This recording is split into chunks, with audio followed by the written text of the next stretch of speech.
Hi. ரொம்ப நாளாச்சு own voice கொடுத்து வீடியோ போட்டு. அதுவும் இல்லாமல் வந்து லைஃப் ஸ்டோரி வந்து பாதிலே நிற்கிது. எப்படி சொல்கிறது, திருவிழாவாக இருந்துச்சு. அதனால் பாட்டு சத்தம், மூளை சத்தம் எல்லாம் டிஸ்டர்பன்ஸாக இருந்துச்சு. அதுக்கப்புறம் நடுவில் 2-3 இடத்துல வந்து போர் போட்டிருந்தாங்க. டெய்லி ஒரு ஆள் 3 போர் போட்டாங்க. அதனால் நிறைய சில பல தடங்கள்லாம் இருந்ததுனால வந்து ஓன் வாய்ஸ் கொடுக்க முடியல.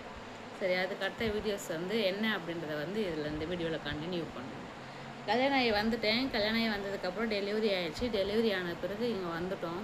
இங்கே வந்ததுக்கப்புறம் ஹரிஷ் வந்து ஹரிஷ் குழந்தையா இருக்கான். இருங்க, கேமரா ரொம்ப பின்னாடி இப்படி இருக்கு. ஹரிஷ் வந்து ஹரிஷ் வந்து ஆமாம் 11 நாள் டெலிவரி ஆகிட்டு 11ஆவது நாள் இங்கே வந்துட்டோம். வந்ததுக்கப்புறம் என் வேலையை நானே பார்த்துக்கிட்டேன். அதுக்கப்புறம் வந்து பார்த்திங்கன்னா சின்ன சின்ன மனஸ்தாபங்கள் வர ஆரம்பிச்சது. அதுக்கப்புறம் சரி, இதுக்கப்புறம் நம்ம வந்து அப்போ வந்து வீடு கட்டிகிட்டு இருந்தோம். அப்போ வந்து இப்போ தான் வந்து நம்ம இஷ்டத்துக்கு வந்து கவர்மெண்ட்டில் வந்து வீடு வந்து அவங்க சொல்கிறது ஒரு அளவுனா நம்ம கட்டுறது ஒரு அளவாக கட்டுறாங்க. அப்போலாம் அவங்க சொன்னால் அந்த அளவுக்கு தான் நம்ம கட்டணும். கவர்மெண்ட் கொடுக்குற கலைஞர் வீடுன்னு சொல்லுவாங்க. அப்போது அந்த வீடு வந்து நாங்கள் கட்டினோம். கலைஞர் ஆட்சியில் கட்டினோமா இல்லை ஜெயலலிதா ஆட்சியில் கட்டினோமான்னு தெரியல, எனக்கு அது ஞாபகம் இல்லை. அப்போ வந்து பார்த்திங்கன்னா கட்டினோம். அதுக்கப்புறம் பார்த்தீங்கன்னா அது கட்டிக்கிட்டே இருந்தோம். சண்டைங்க நிறைய சண்டை. அதுவும் இல்லாமல் எனக்கும் புரிதல் இல்லை.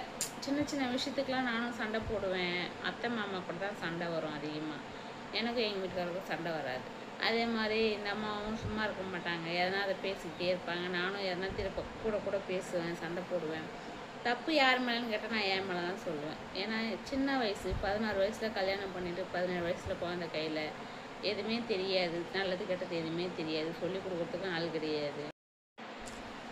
அது மாதிரி நமக்கு சொல்லிக் கொடுக்குறதுக்கும் ஆள் கிடையாது. அதுக்கப்புறம் வந்து டெலிவரி ஆனதுக்கப்புறம் அப்பா வந்து வரவே இல்லை. என்ன ஏதும் கூட இது பண்ணலை. என்னடா டெலிவரி ஆகி போச்சு, குழந்தை எப்படி இருக்குது, நீ எப்படி இருக்குன்னு ஒரு வார்த்தை கேட்கவும் இல்லை. நானும் அதுக்கப்புறம் சரின்னு சொல்லிட்டு சரியாக போகிறதில்ல, வர்றதில்லை. அதுக்கப்புறம் தங்கச்சிக்கு கல்யாணம் பேச்சு எடுத்தாங்க. பெரிய தங்கச்சிக்கு, என் கூட பிறந்த தங்கச்சிக்கு கல்யாணம் பண்ணாங்க. அதுக்கப்புறம் மறுபடியும் ஓரளவுக்கு நல்லா பேச ஆரம்பித்தோம். அதுக்கப்புறம் பேசுனதுக்கப்புறம் நான் போயிட்டு வந்துட்டு தான் இருந்தோம். அப்பா வீட்டுக்கெலாம் போகிறது வருது அப்படி தான் இருந்துச்சு.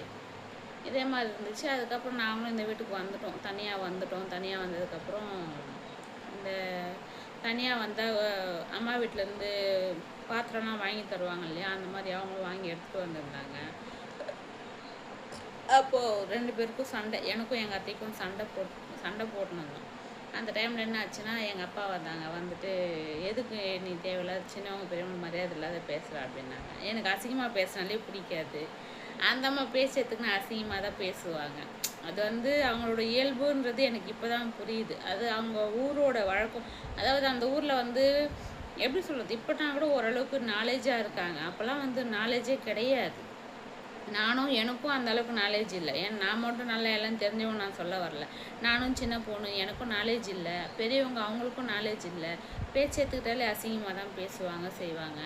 எனக்கு அந்த அசிங்கமான வார்த்தைங்க கேட்டாலே எனக்கு கோபம் வந்துடும். அதனால் நானும் திருப்பி அதாவது ரக்கடானா நானும் திருப்பி கோபமாக பேச ஆரம்பிச்சேன். அப்போ கூட அசிங்கமான வார்த்தையெல்லாம் நான் பேச மாட்டேன். இந்த மாதிரி அதுக்கப்புறம் என்ன பண்ணிட்டாங்கன்னா, சரி இதுக்கப்புறம் சரிப்பட்டு வராது, நீ தனியாகவே இருந்துரு அப்படின்னு சொல்லிட்டு பாத்திரம்லாம் கொடுத்துட்டு பார்த்துட்டு போயிட்டாங்க. இப்படியே போச்சு.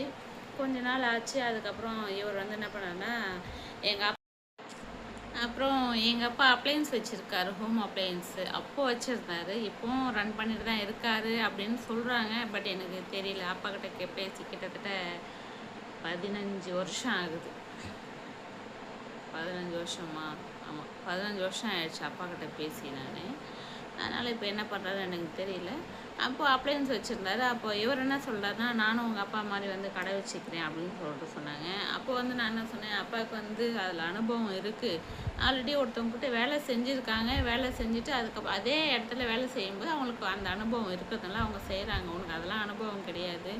அதுவும் இல்லாமல் நீ அந்தளவுக்கு படிக்கவும் படிக்கலை. உன்னால் வந்து அதை வந்து மேனேஜ் பண்ண முடியாது. உன்னால் வந்து அதை ரொட்டேட் பண்ண முடியாது. அது வந்து சர்க்கிள் எப்படி சொல்கிறது, ரொட்டேஷன் ஆகிட்டே இருக்கணும். டியூவில் கொடுக்குறது ஒரு பக்கம்னாலும், நம்ம டியூவில் இருந்து நம்ம பொருள் எடுத்துகிட்டு வந்து நம்ம டியூவில் கொடுக்குறோன்னா அந்த காசை வந்து ரொட்டேஷன் பண்ணணும். அந்தளவுக்கு உனக்குலாம் திறமை இல்லை வேணான்னு சொல்லிட்டு சொன்னாலும் எடுத்துக்கவே இல்லை. அப்புறம் என்னோட நகை, அப்புறம் அவர் சீட்டு போட்டிருந்த காசு, வட்டிக்கு விட்டுருந்த காசு மொத்தம் 5 லட்ச ரூபா இருந்துச்சு. அந்த 5 லட்சத்தையும் போட்டு வந்து இன்வெஸ்ட் பண்ணார் கடையில். லாஸ்ட்டில் வந்து அந்த கடை வச்சதுக்கப்புறம் தான் குடும்பம் நாசமாக போச்சு இருக்கிறத சொல்ல போனால். அப்புறம் இவருக்கு வந்து அது வரைக்கும் வந்து ஓரளவுக்கு சாப்பிடுவாங்க, ட்ரிங்க்ஸ் சாப்பிடுவாங்க, எப்பயாச்சும் ஒரு டைம் தான் சாப்பிடுவார். அந்த கடை வச்சதுக்கப்புறம் வந்து சேராதவங்க கூடலாம் சேர்ந்து குடி ஜாஸ்தி ஆயிடுச்சு. எப்படி சொல்கிறது, நைட்டில் வீட்டுக்கே வரமாட்டார். நைட் 10 மணி ஆனாலும் குடிச்சிட்டு கடையிலே படுத்துக்குவாங்க. நம்ம வந்து தொழில் செய்கிற இடத்த வந்து தெய்வமாக நம்ம நினைப்போம். இவங்க என்ன பண்ணுறாங்கன்னா குடிச்சிட்டு அங்கேயே படுத்துக்கிறது, தூங்கி எழுந்து அங்கேருந்து அப்படியே வர்றது, மூதேவியெல்லாம் அதான் சொல்லுவாங்கள்ல, அந்த மாதிரி வந்து கடையை வந்து ஒரு ப்ராப்பராக வந்து கொண்டு போகல. அதுக்கப்புறம் சரின்னு சொல்லிட்டு என்ன ஆச்சுன்னா மொத்தம் கடை மொத்தமே லாஸ் ஆயிடுச்சு. அதுக்கப்புறம் என்ன பண்ணுறதுன்னு தெரியல. இவரும் வந்து ஃபுல்லாக ட்ரிங்க்ஸில் இறங்கிட்டார். பொருளுங்கள்லாம் போயிடுச்சு. அதுக்கப்புறம் நானும் வந்து எங்கே போகிறது என்ன பண்ணுறதுன்னு தெரியாமல் அப்போ இது ஸ்ரீபெரும்புத்தூர் வந்து மொபைல் கம்பெனிக்கு போயிட்டேன், ஃபாக்ஸ்கான். அப்போ வந்து ஃபாக்ஸ்கானும் நோக்கியாவும் வந்து ரன்னிங்கில் இருந்துச்சு, சைனாக்காரன் கம்பெனி. இன்ன வரைக்கும் ரன் பண்ணிட்டு தான் இருக்காங்களான்றது எனக்கு தெரியல. யாராச்சும் தெரிஞ்சால் எனக்கு கமெண்டில் சொல்லுங்கள். ஃபாக்ஸ்கான் கம்பெனி இன்னமும் ரன் ஆகுது அப்படின்னா எனக்கு சொல்லுங்கள். அப்போது என்ன ஆச்சுன்னா அந்த கம்பெனிக்கு போயிட்டு இருந்தேன். அது போயிட்டு வருவேன், நைட்டு பகலும் கண்ணு மூச்சு வேலை செய்யணும். 3 shift, night first, second, third. அதில் வந்து நைட் ஷிஃப்ட் தான் ரொம்ப கஷ்டமாக இருக்கும். ஏன்னா நம்மளுக்குலாம் வந்து கண்ணு மூச்சு வேலை செஞ்சு பழக்கம் கிடையாது. அப்படி இருக்கும்போது கண்ணு மூச்சு வேலை செஞ்சுட்டு வந்துட்டு நான் வீட்டுக்கு வந்தேன், டயர்டாகும். அதுவும் ட்ராவல் டைம் 2.5 மணி நேரம் ஆகும். அவ்வளோ தூரத்துலேருந்து வரணும். ஒரு நாளைக்கு 5 மணி நேரம் ட்ராவல் பண்ணுவேன் நான். அவ்வளோலாம் கஷ்டப்பட்டேன். அதுக்கப்புறம் வந்து பார்த்திங்கன்னா அப்படியே போயிட்டே இருந்துச்சு. அதுக்கப்புறம் பெரிய பிரச்சனை கொண்டு வந்தாங்க. யார்? எங்கள் சித்தி, எங்கள் அப்பாவுக்கு செகண்ட் ஒய்ஃப். அவங்க என்ன பண்ணாங்கன்னா பட்டாசு, அதாவது அந்த எங்கள் சித்தி சொல்லி நான் போயிட்டு பட்டாசு பண்ணுற காசை கட்டி அவன் ஏமாற்றிட்டு போனதெல்லாம் பெரிய பெரிய கதை. எல்லாத்துக்குமே இந்த எங்கள் குடும்பமே 2ஆக பிரிஞ்சு போச்சு. எல்லாத்துக்கும் காரணம் வந்து பார்த்தீங்கன்னா அந்த பட்டாசு பண்ண காரணம் தான். எங்கள் சித்தியெல்லாம் வந்து நான் குறை சொல்ல முடியாது. அவங்க வந்து சொல்லி விட்டாங்க, அவ்வளோதான். மற்றபடி வந்து அவங்களும் வந்து அவங்க மேலே நம்ம தப்பு சொல்ல முடியாது. சரி, ஓகே. இன்னும் நிறைய விஷயங்கள் இருக்குது. இன்னும் பெரிய பெரிய பிரச்சனைகள்லாம் நடந்துச்சு. அடிதடி, இப்போ சண்டை சச்சரவு நிறைய நடந்துச்சு. இல்லை இந்த ஒரே வீடியோவில் சொன்னால் வந்து டைம் பத்தாது.